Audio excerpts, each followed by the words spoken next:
had your videos deleted for no reason. There was absolutely no reason for my blog to get deleted. It's absolutely ridiculous to insinuate that my vlog is particularly violent on YouTube. And what makes it so bad is that I was denouncing violence. I was actually saying that it was cowardice. I was actually standing up for this hated girl. Everybody else is making these videos, aha, she got what she deserves. Well, I strongly disagree.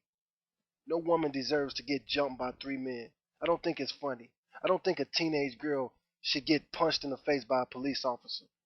It's absolutely ridiculous. If her mother or her father punched her in the face like that, they would be monsters. They can't discipline their own child like that, but he could punch her in the face. That has nothing to do with restraining her or getting control of the situation. He almost lost control of the situation. Really on the verge of setting off a riot, punching a teenage girl in the face. I'm not just pointing my finger at white people in this situation, because more black people sent me that video of the criminal beating the blood out of that other black dude like that was funny.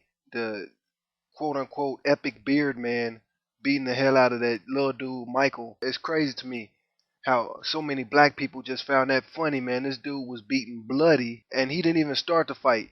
You can even see at one point of their argument the little black dude was ringing the bell to get off the bus. He wanted to get out of the situation bad, but the dude that was the white guy, epic beard man, who was high on cocaine and who witnesses said was acting crazy before the little black dude even got on the bus.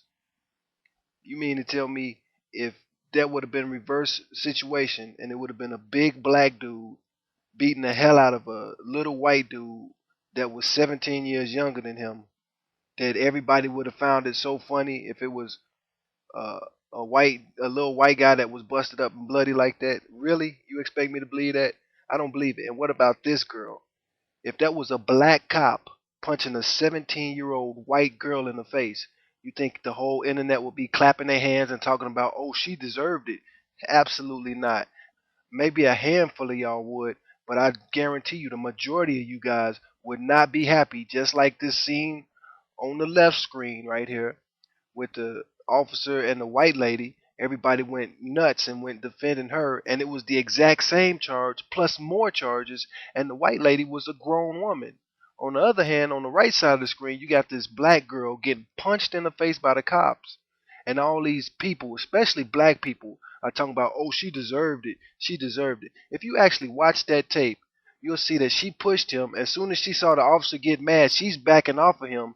He stops. He assesses the situation. He thinks about it for a second, and then he punches her in retaliation. It has nothing to do with self-defense. It has nothing to do with him trying to gain control of the situation. That was a punch out of anger. And still, you don't punch somebody in the face, especially a girl. Come on, man. You guys are being absolutely ridiculous, and it's so hypocritical to see how you guys flip-flop. Chris Brown was a monster, but this cop is a hero from punching her in the face for jaywalking. That's absolutely ridiculous. I don't care how you defend his actions, it's undefensible. That guy punched her in the face, and it was not self-defense. Really? Self-defense? So when somebody pushes me, and they're not trying to attack me or hurt me, but they just push me. If a girl pushes me, okay, so it's self-defense if I punch her in the face? Are you serious? A 17-year-old girl? I'm a 32-year-old man, a black man at that. So if a 17-year-old white girl pushes me, I have the right to punch her in the face? Okay, what about a black cop? If a 17-year-old girl pushes a black cop, especially in that same situation where they just being girls yelling and yakking, and they weren't attacking him, they weren't trying to hurt him, they was just sassing back. And you could see it. You could watch the reactions. Think about the thought processes going in their face. He wasn't defending himself. He was angry and he was embarrassed. That's all it was. So he punched her in the face. That's why the crowd was getting outraged. And then I seen somebody say, well, if he did something wrong, how come nobody helped him? Because black people scared of the police. That's why. That's why none of the men standing around did anything. And thankfully they didn't, because they would be facing aggravated assault charges. You know, they know better than to help a black woman being attacked by a white police officer. It's just the way it is. And it's sad. Read some of these comments. I compel you to pause this video and compare. Make a comparison to the comments left on the video where the 17-year-old girl got punched by the white cop And this video here, where the white lady was strip searched in the jailhouse with a black male officer present.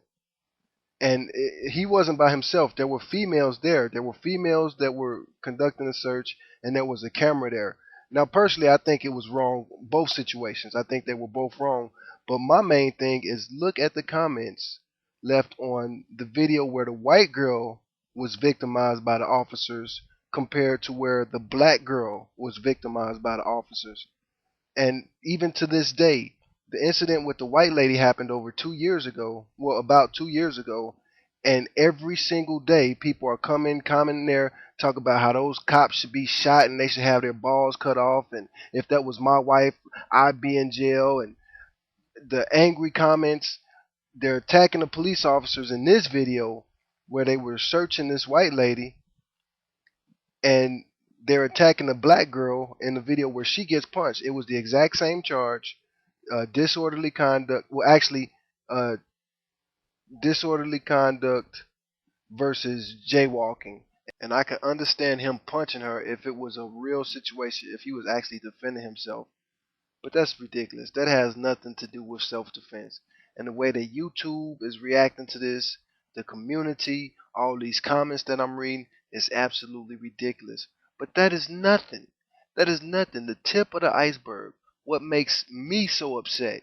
Not getting my vlog deleted for defending Cat Stacks and saying that them dudes that jumped her in the bar were cowards. And I stand by that. And I swear to God, I will say that to their faces. The thing that makes this absolutely disgusting on YouTube's part. This has nothing to do with the people that put the comments. Yeah, we all know that the trolls are notorious for putting racist comments and attacking people with their comments, trying to get attention. But right now I'm focusing on YouTube because YouTube deleted my video. It was up for 3 days.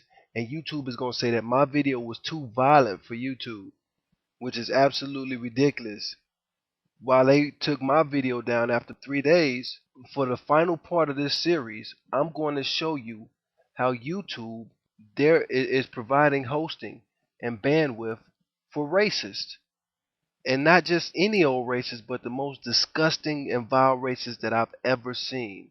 There's a young lady who was a YouTuber who was murdered last year.